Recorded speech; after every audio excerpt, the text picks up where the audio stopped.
Dear friends, welcome to this week's virtual Drasha. This week we have the incredible privilege to read Parshas Devarim, to begin Chumash Devarim. And so much of this Chumash is devoted to Moshe Rabbeinu preparing us for this next chapter of our national existence, entry into Eretz Yisrael. And even though our beloved shepherd will not lead the flock into the land, that is going to be done by his devoted disciple Yoshua.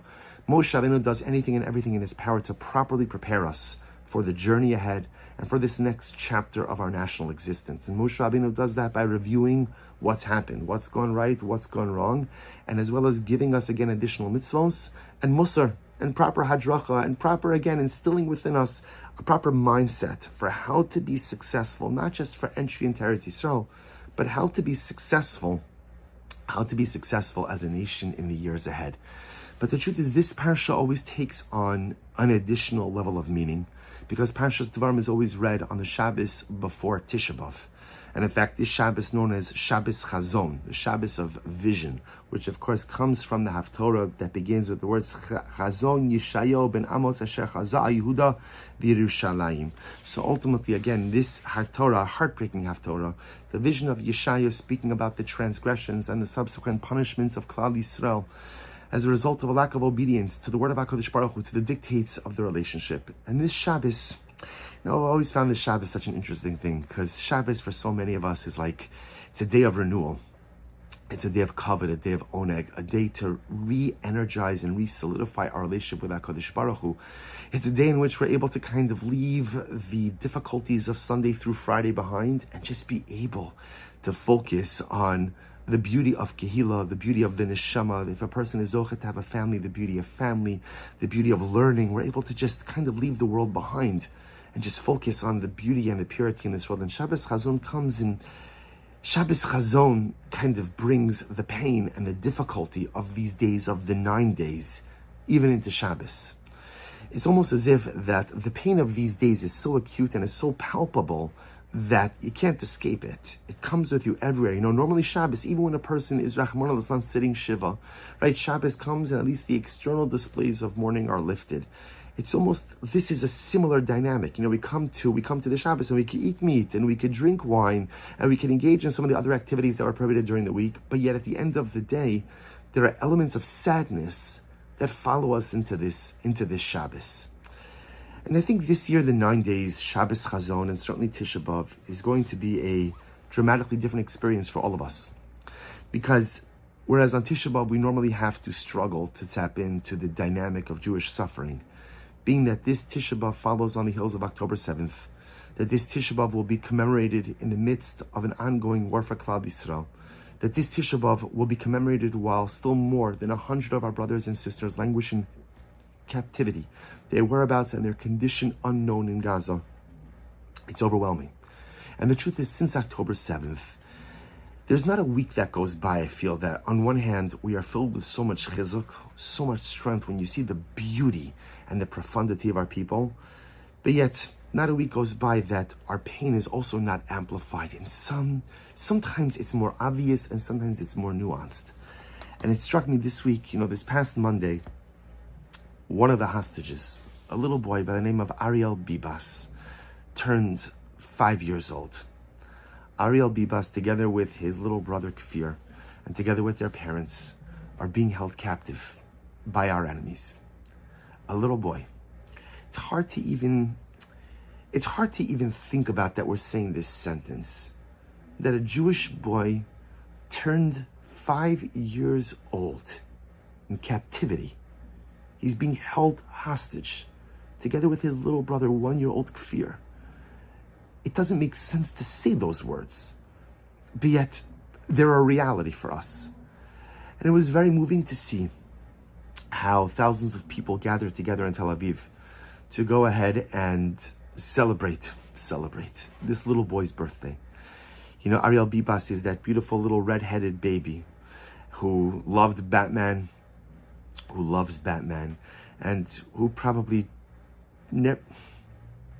just wanted a childhood like everyone else. And so it was really very heartwarming to see the thousands of people who gathered together to mark this occasion of his birthday. And it struck me, birthdays are days of such celebration. And birthdays are days, especially for little children, wondering, what are my parents going to get me? What's going to be the gift? And if a person is privileged to have grandparents who hopefully spoil them, what are the grandparents going to get them? What are the parents going to get them? And what's going to happen in school, or what's going to happen in camp? And there's so much excitement and so much joy. Who knows if this little boy even knew that it was his birthday?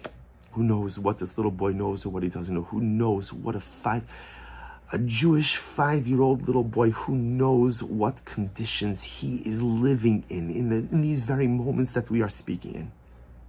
And it struck me, it conjured up for me a different memory. I remember that as a child, my grandfather, Zichrono Livracha, who himself was a survivor who lost everything. I remember he always used to joke with us, when it would be time for one of the grandchildren's birthdays. So my bubby would say to him, no, give the children something for their birthdays. And my grandfather Zichrono Livracha would always joke. He said, celebrating birthdays is not the Yiddish Zach. He said it's not the Jews don't celebrate birthdays. What was his big raya? What was his big proof to this? So he always said the Torah Kedosha only brings up a birthday one time in the entire Torah. And who is it brought up by? Yom Huledes Paro. It's the only time the Torah mentions a birthday is by Paro. So my grandfather would always joke, you see, that it's not a Yiddish Zach, it's not a Jewish thing. Jews don't celebrate birthdays, only Paro celebrates birthdays. And he would try to get it, quote unquote, get out of giving us a birthday present. Now, of course, we went through this every single year. And then afterwards, again, the wallet would open up and a very generous birthday present would come out for each of his beloved grandchildren. But that idea always stuck with me. That why is it that the only time that the Torah Kedosha ever mentions birthdays is by Paro? And it struck me, I asked my grandfather this once later on. I don't think he gave me an answer, but it's always bothered me. And I thought that perhaps the idea is as follows. A birthday is beautiful because it represents another year. And there is no greater gift that a person could have in this world than another year of life. To thank HaKadosh Baruch Hu for the year that's gone by, and to hope that Emir Tashem Hashem will grant me another year. But there's a danger in birthdays. The danger in birthdays is that the older we get, the more set in our ways we become. That the older we get, the more resistant to change we become.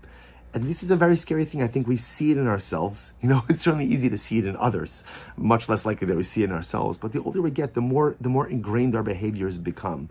It's kind of like lahavdil, everybody has that relative who at the family gathering, always says the same jokes. And okay, at first you laugh, and then you think to yourself, why can't you get a new joke? Right? Why the same one? Just, for God's sake, just Google something. Just look up something else. Just be machadish something new. And at a certain point, it goes from a forced laughter to almost like a sadness. Really? That's all you got? You can't come up. And lahavdil, so many of us get into that rut in our own lives, where the older I get, this is the personality I have. This is the way I do things. This is the schedule. These are my strengths. These are my weaknesses. And I get used to saying, okay, I'll play to my strengths. The weaknesses, I can't do anything about them. They've been around for so long. So I've always thought that perhaps that's why the Torah Kedosha doesn't mention a birthday, because the truth is, what was the downfall of Paro? The downfall of Paro was that he became fundamentally and totally entrenched in his ways. He was immovable. That even faced with incontrovertible proof that what he was doing was wrong and it was going to lead to his demise and the demise of his people, he refused to pivot. So there's a danger to birthdays, that the older we get, the more entrenched in our ways we become, and the more resistant to change we are. And this is perhaps one of the greatest challenges of the human condition. We are creatures of habit, and we settle into living a certain way, acting a certain way, behaving a certain way, and that's it. But the beauty of a Yid, the beauty of a Jew, the beauty of having a neshama, is that change is always possible. That you could transform yourself into anything and everything you want, and to lose out on that opportunity of change is to deprive yourself of the very thing which defines life. The beauty of life, what the difference between life and death is? When you die, you cannot change. But as long as you are alive, there is that ability to transcend. There is that ability to transform. There is that ability to become different. So I thank my grandfather every day for teaching me. Again, he was doing it as a joke, as a way to get out of giving a birthday present. He wasn't really, but he liked to chaper us a little bit. And I thank him for this incredible pearl of wisdom, because not a day goes by that I don't think about this. That at the end of the day, the birthdays are beautiful, but there's a danger. And I think Moshe Rabbeinu tried to convey this to us as well. Moshe Rabbeinu says, this is in Parak Aleph Pasuk Vav, right in the beginning of the parsha, where Moshe Rabbeinu was going over just a brief outline of Jewish history. And Moshe Rabbeinu was going ahead and telling us, and how does he start? It's interesting. How does the history lesson start? Parak Aleph Pasuk Vav, chapter 1, verse 6. Hashem Elokeinu diber eleinu b'chorev lemar, Rav lochem sheves b'harazeh. Hashem told us, Chorev is Har Sinai, told us Har Sinai, Rav lochem sheves b'harazeh. You've had enough time sitting at this mountain. It is now time to move on. Pinu u'su'u lachem u'bo har amorim. Move forward. So we're sitting at Har Sinai, right? And at the end, the Akash Baruch Hu says, move forward. Okay, interesting. The Lubavitcher Rebbe, Zecher Tzadik Kol Shavracha, says something amazing. He says, what was Moshe Rabbeinu telling us? You might have thought like this, you're at Har Sinai? Givaldik, incredible. Where are you going? Where is there to move on from Har Sinai? Har Sinai was the pinnacle of accomplishment. Har Sinai is where we Kiviyachol saw the Ribono Shalom. We said Na'aseh v'nishma, the most incredible and dramatic statement of blind faith. Okay, granted, we built the Egel, but let's not get into that detail right now. Right? It was the most incredible moment of spiritual ascension. It was incredible. It was almost as if heaven and earth became one. Man and God became one, Kiviyachol. Moshe Rabbeinu goes up, brings out incredible. So you might have thought there's nowhere to go from there. Says the Rebbe, Moshe Rabbeinu tells us that at the end of the day, Hashem Elokeinu diber eleinu b'chorei lemar. What does the Kadosh Baruch Hu tell us? While we are at the pinnacle of spiritual growth, Rav lochem sheves b'harazeh, don't stay in one place. Rather, pinu u'su'u lachem. Move forward. Even if you have what you think reached the pinnacle of accomplishment, move forward. What's next? Never stay in place. Never, even if you've reached a great place in life, you're at Har Sinai, you can't stay there. You gotta figure out what's the next mountain, what's the next journey, what's the next challenge, what's the next goal, dream, or aspiration. Life is always about what's next. Don't be a paro. Don't become so entrenched in your ways, even if you're in a good spot in life. Although, of course, if I'm not in a good spot in life, I gotta move myself forward. But even if you're in a good spot in life, move yourself forward. Rav lochem sheves b'harazeh. Don't stay in one place. Pinu u'su'u lachem.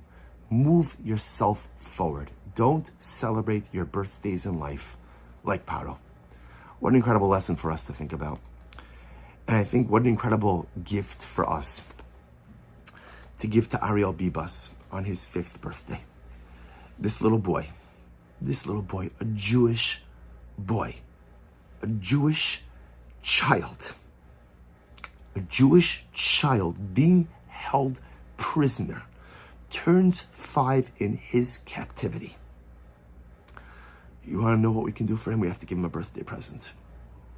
And what's the birthday present that we could give to little precious Ariel? Besides davening for his release together with all of our brothers and sisters each and every day, we can say to him, you know what? Sweet, tired child. You can't celebrate your birthday, but we will celebrate for you. And on this birthday of yours, what we pledge to you is Pinu lachem usu, Rav lachem sheves. If you were home, and you would be celebrating your birthday, and you would turn 5, you would be moving on to different stages in life. A 5-year-old is different than a 4-year-old, and you'd be doing something different. But alas, you are in captivity. And we do not know what you can or what you can't do. So we'll celebrate for you. We'll celebrate for you by showing ourselves and by showing the world that we will not have a birthday like Paro, where we become just more entrenched within our lives and more entrenched in who we are. But rather, again, we will heed the words of our beloved Father, of our beloved Rebbe, of our beloved teacher, of our beloved shepherd, Moshe Rabbeinu. Rav lachem sheves b'harazeh. Wherever I am in life, even if it's in a great place, I'm not staying here. Pinu su lachem. I'm going to constantly move on to bigger and better things. And in the schus of this gift to little Ariel, in the schus of this birthday present, which hopefully we are sending to this precious boy wherever he may be, in the schus of celebrating for him, what we're doing for him, what he cannot do for himself, moving forward, moving ourselves forward in life. Kadosh Baruch Hu should watch over him, the other members of his family. Kadosh Baruch Hu should watch over all of our hostages. The Rebbe Shalom should give incredible success and hatzlacha to each and every one of our precious soldiers.